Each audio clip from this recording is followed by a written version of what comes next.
Hi guys, and welcome to another FACEHAMMER video. In this video I'm going to be talking about a mortuary cult list that I mentioned on the channel before. I played a couple games with. Some people asked me to share that list, so I thought I'd do that. I'm going to try out something new in this as well. I'm going to use the program Warhall to show off a deployment or talk through how the army kind of works on the tabletop, not just a list, because I think sometimes, especially with undead, deployment is super important. But anyway, I'm just getting into the show now, and I'm going to go through the list first, and then I'll show you the sort of the gameplay stuff, talk about some tips and tricks. So let's get into it. So it's a mortuary cult list. So I've got 2 level 4s, a mortuary priest on foot with the poison amulet, big unit of a Shabtian core, which is one of the benefits of being mortuary cult. You do have to pay your scorpion tax, but that's not too bad because they're pretty good anyway. And that's it. It's really, so you got a higher, and you can also put a Necrosphinx in special, which allows you to run double with a casket, but you can't do that normally. So yeah, lots of benefits of being mortuary cult. And obviously their army rule is you can do damage to a swarm or a monstrous infantry or a monstrous behemoth and add that to your cast. That's what the swarms are there for. But let's go through the list then. So you've got the High Priest, level 4, Talisman Protection, Flying Carpet on Necromancy. You can make either one of these your Hierophant, it doesn't really matter, or your General. I tend to use the one with the Wardian Splint because he's a little bit more survivable. It's up to you, it doesn't really matter.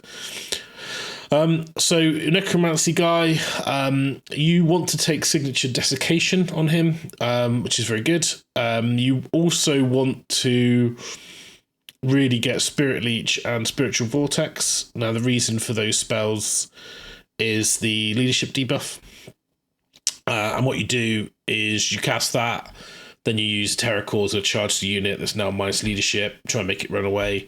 You can use the Casket Blast on them as well. If they've got minus leadership, that's a pass leadership test, so they take more damage. So that's what he's there for. It's a little bit unreliable. You might not roll it. I mean, you could take... So you should take the Arcane Familiar, you lose the chance to get Desiccation, and Desiccation's really good when you combine that with like the Archers. So, you know, I know they're poisoned, but it's just I just like Desiccation, it's good. Yeah, it's up to you. If you can change the Hierophant setup, if you want to do on different magic items, it doesn't really matter. I've given him the ward save because I want to give him a regen and a ward. So that's why I give him Talisman Protection. Again, that's entirely optional. You might think, well, if he gets hit by someone, he's dead anyway.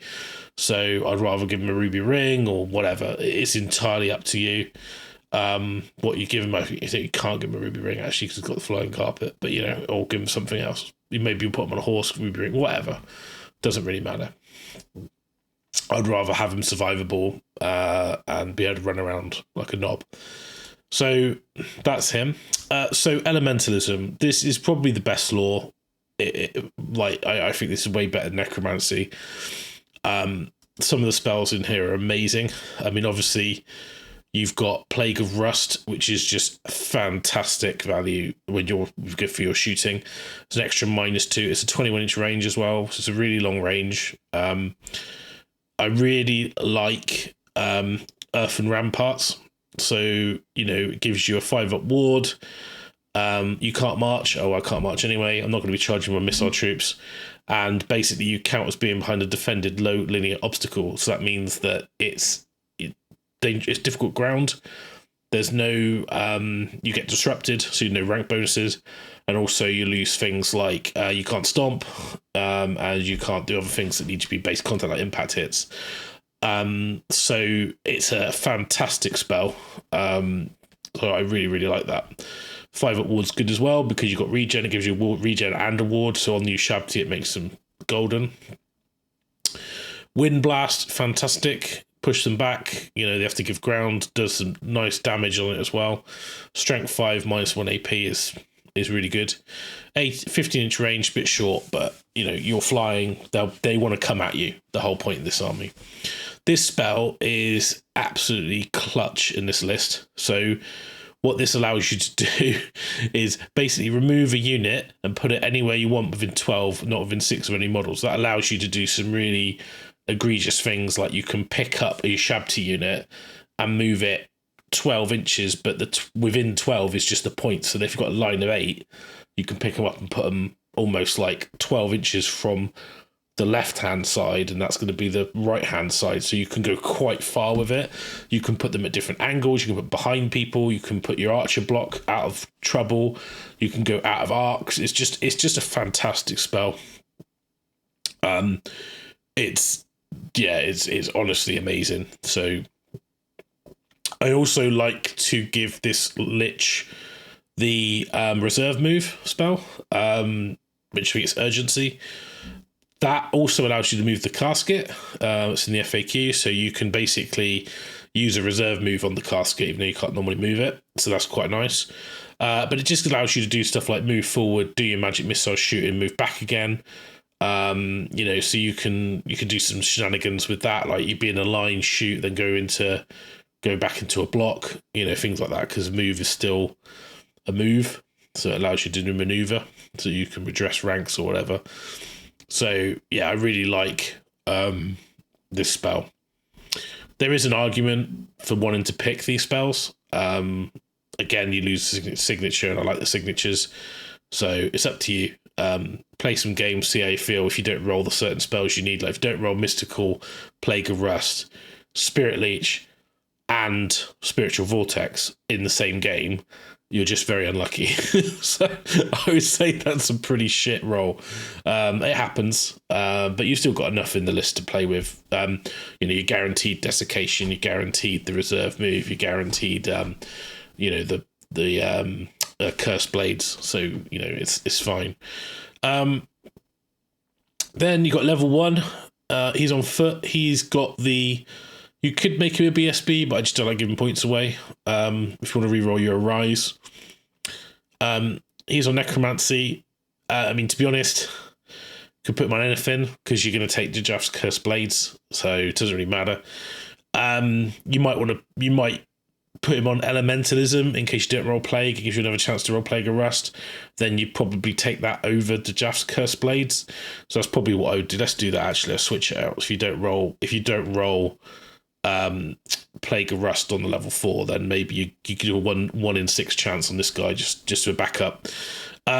He's a level 1, but obviously what you can do is you can do the Mortuary Cult thing, where you stab the swarms, get D3 bonus, cast gives you a bonus to cast. So although he's only a level 1, it's like you can get these spells off generally. So that's my hero suite. Then core 8 Ushabti with great bows. There is an argument to split them down into a smaller unit. You could take a 5, then a 3 in special. Whatever, fill your boots. You overpoint. You'd have to jiggle the points around a little bit. I don't mind the 8. You can set them up 6x2 because they can volley fire. You only lose 1 shot. You put them in a line of 8, but that's kind of unwieldy.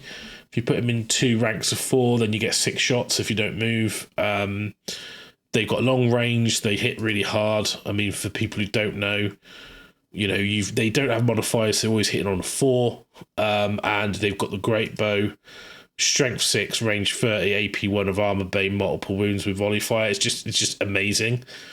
And then having this spell where you can use this, and you've got like the Plague of Rust as well. You've got desiccation to drop their toughness. So you can start wounding like dragons on freeze, and then they're at -3 armor save, but also maybe -5. So it gives you its multiple wounds 2. This gives you some punch. Because the thing about Tomb Kings, they can't run away. They can't move very fast. So you're kind of a little bit at the mercy of what people want to do with their dragons. And a lot of people, they give the Necrosphinxes way too much respect, which I did the first time I played against them, to be fair. So you got the 2 Tomb Swarms. This is, again, just some core points. They're kind of nice. They're your magic battery. They're the things you kill, then summon back. You're just 10 wounds of plus magic cast. Obviously, you can't... The way the sequencing works, you can't do damage to the swarm to give you spell bonus and then immediately heal them. The heal happens first. So you're healing the next turn. So you need to kind of like play that game in your head. Like, so you're going to do damage on turn 1, maybe. You'll heal that start of turn 2, then you hurt them again, and then you'll heal that at start of turn 3, of your turn 3. 2 units of horse archers. These are literally your chaff. They're to get in the way. They're to harass. They are scouts, but obviously the problem with scouts is that you give up the +1 to go first if you scout. If your opponent's got scouts, then it's not so bad an idea.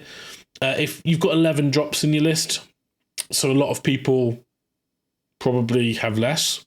In that case, scouting doesn't matter, so you might as well scout. And then the big block of archers. This could be bigger. You could literally drop these and just make this huge. And yeah, it's good, but at the same time, it's like, yeah, you could do it. You could take 70 odd of them, or whatever stupid number you want to take of them. But I don't. I think that's enough. 34 is enough. I don't really need more than that. You could have 50, whatever. Up to you.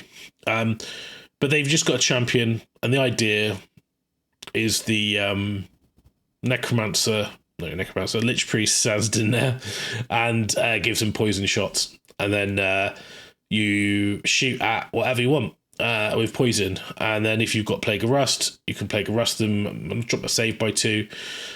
You can volley fire, but obviously if they're a large target, the whole unit shoots them. So it's really good at chipping wounds off large targets, particularly large targets that don't have decent armor saves. Actually, Necrosphinxes hate these. They just rip them to bits. So I would say, like, you know, that's what they're there for. You've got your main bows here. You've got your smaller support bows. Then we've got 2 Tomb Scorpions. Now, Tomb Scorpions, I used to love Tomb Scorpions back in the day. I've played a couple games, and I just think they're a bit shit now. They're okay. I mean, you've got to take them.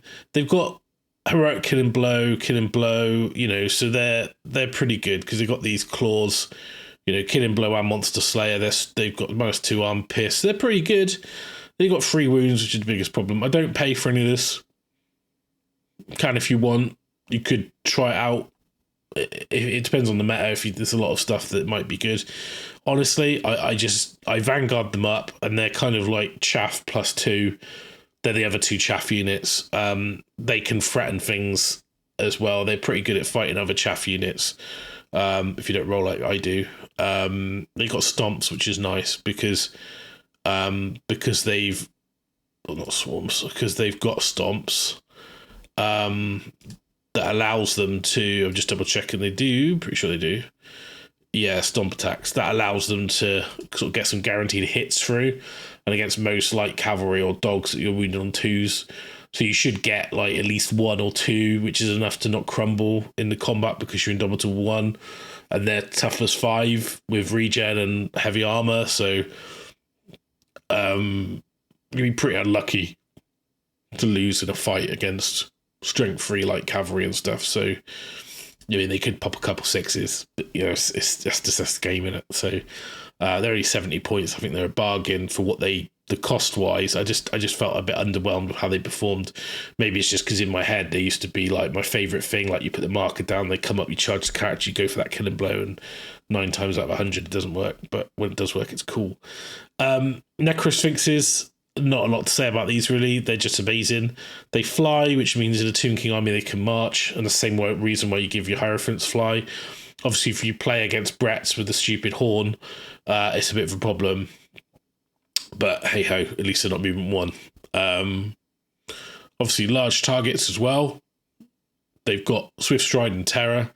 And the idea of a Necrosphinx, really, they're to control the board space, keep your opponent honest. If you get the Spirit Leech off, then they can go in.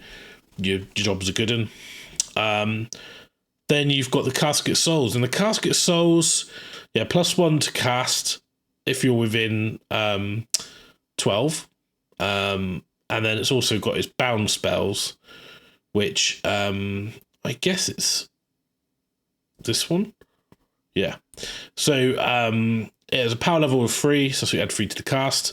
Doesn't buff itself. You've got the Magic Missile, which is a leadership test, and that's actually synergizes well with Necromancy. So if they take the test, they fail it, then they take D6 +3, strength 6 hits, multiple wounds 2, no armor and regen. pretty amazing. It's like one shot something. So, you know, it's that chance, that combo is there. But this is probably the reason I like it, is the all units within 18 have a 6-up ward, which is in addition to your regen. And also then your opponent is -1 to hit. So that gives you a massive defensive boost. And I love it. I think that's one of the best things. If you were playing Tomb Guard block in a normal Grand Army or Royal Host, I don't think you can take it Royal Host actually, but in a Grand Army, the Light of Protection is just amazing for your protection of your infantry to get around their low weapon skills. I would only cast the Light of Death if I've got a debuff on or a low leadership enemy unit that needs to die. I'd rather keep the buff up. Obviously, if you don't get this off, then you might as well go for it. It's 36-inch range. It's pretty gnarly.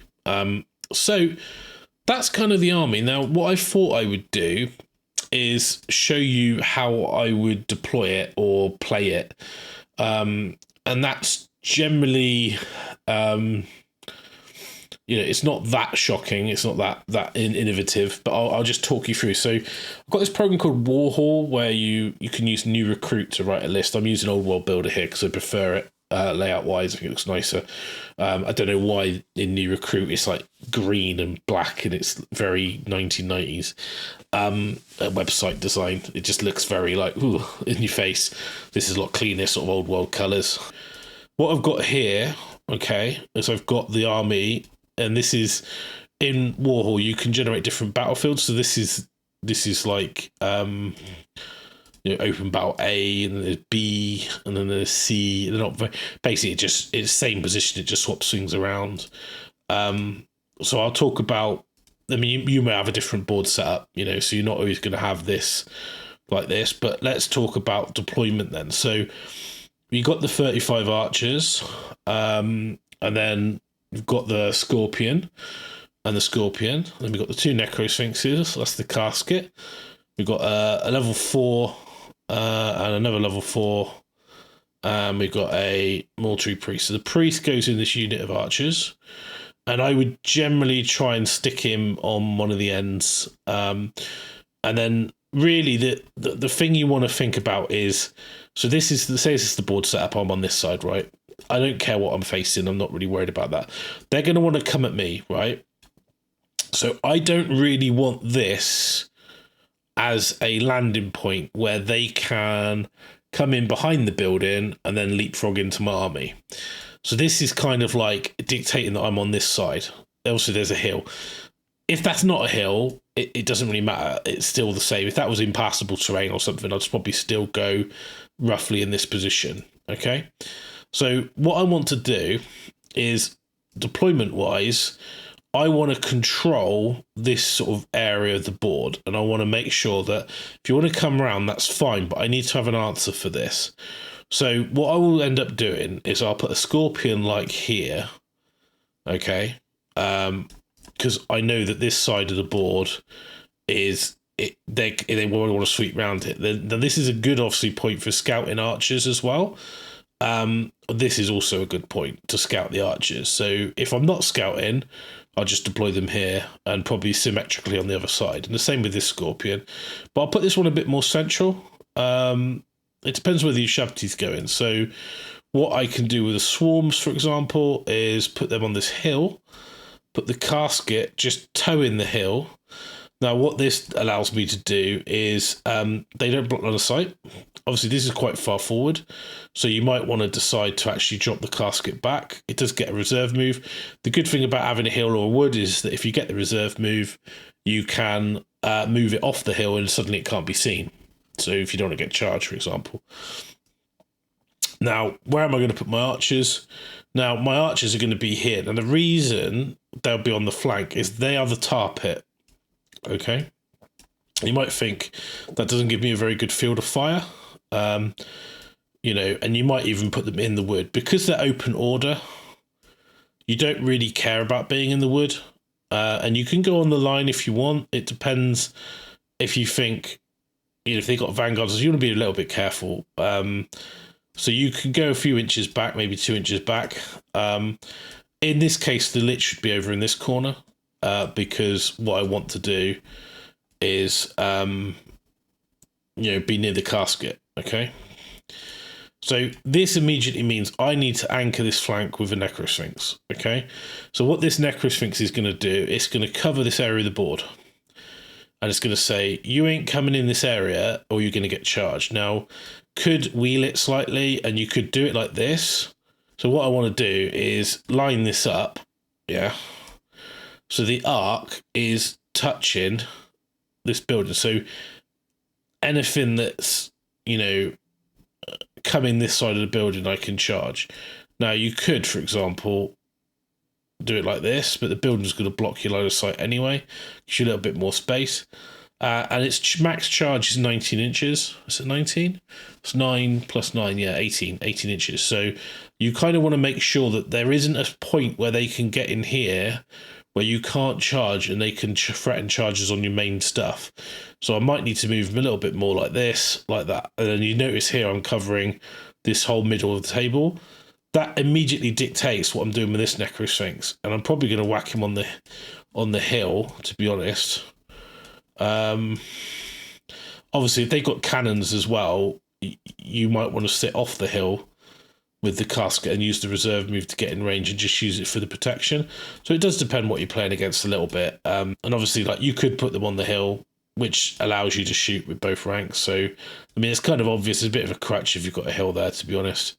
And then your liches could literally be like here, your elemental one sort of kicking around here, your death one kind of sitting around here. Because he can't be targeted because he's a character and he's within range of this, and this is off to infantry, so you can stick him up behind here. And again, these guys, you want to look at their arc, and that's probably why you see the arc there. What you want to avoid at all costs is if, say, they've got a dragon or something here, let me turn that off, and then they can get down into this space in one move, which is not really possible. So they can't get out of their arc. So, for example, that's 20 inches from the deployment, right? So if I got him on the deployment line, that's 20 inches. So if I go 20 inches there, if, for example, for aesthetic reasons, I decided to set these guys up like that at a slight angle, that flyer can get outside of their arc, and still threaten a charge on them. So that's really bad. So you don't want to do that. So you got to be really careful that you're, you're not, because you can move and shoot and you've got no modifiers. So you might as well, deploy them fairly, even back on the hill. Yeah. So the Scorpion here now, this Necrosphinx, I mentioned it already. You want to control the board space. So you want to control this flank and the middle. So if I put his arc on, you can see his arc. So really what I want to do is I want to cover the two spaces, and obviously the hill blocks, right? So again, you've got the same issue. There's a slight gap here. There's no overlap. So really, he wants to be this side, probably with his toe on the back corner. Right, back technical difficulties have been resolved, I think. So what I'm going to do here now is highlight this side of the board. So really what I want to do is put this guy like here, just touching the hill, right? So you can see over. And what I'm trying to do here is cover this. Now, because this Scorpion's probably going to be in here now, the casket would just toe on here. Obviously, that means that these are blocking its line of sight. And again, like these guys, you could, for example, go into one line like this. And then this gives them this kind of arc here. So again, it's a little bit tricky to know. So I'd probably put this guy here, actually. And then the Scorpion can go back to where he was. There we go. Then the casket can just toe there. And the swarms can go. Doesn't really matter where the swarms go, to be honest. as long as they're within range to be stabbed and they're near the casket, we'll go with that. So what have I done here? So I've put this scorpion here actually to cover more in the middle. Then they might swing around here, and then this is where I would have these in skirmish. I would just rank them up for ease because application's a bit wanky when it comes to skirmishers. If you're going to scout, then again you could scout behind this building or just up here, but you could easily just go here on the flanks, right? So let's say for example you're not scouting. So you got your vanguard moves. So the first thing you're going to do is probably put your Scorp up to here, put this Scorp up to about here, okay, and see what they cover. So, you know, they're covering, this guy's kind of a little bit out of position, so maybe he just goes here, and then on the first turn, you can just choose to cover this, probably this side or this side. But anyway, that's kind of your deployment. That's sort of what I would say is like a refuse flank. And you can swap these two around, but really you want to play in like half your deployment zone. So if we swing this round, to give you an idea, you've got, you know, like this flank's kind of anchored by the block and a Necrosphinx. And if they're not going to commit down this side and they're going to come into the middle, that kind of plays into your hands. But winning this flank is going to be quite important. So really what you want to do is use this firepower to eliminate anything here, because if this is gone, you're then free to basically, you know, like wang this guy up round like this.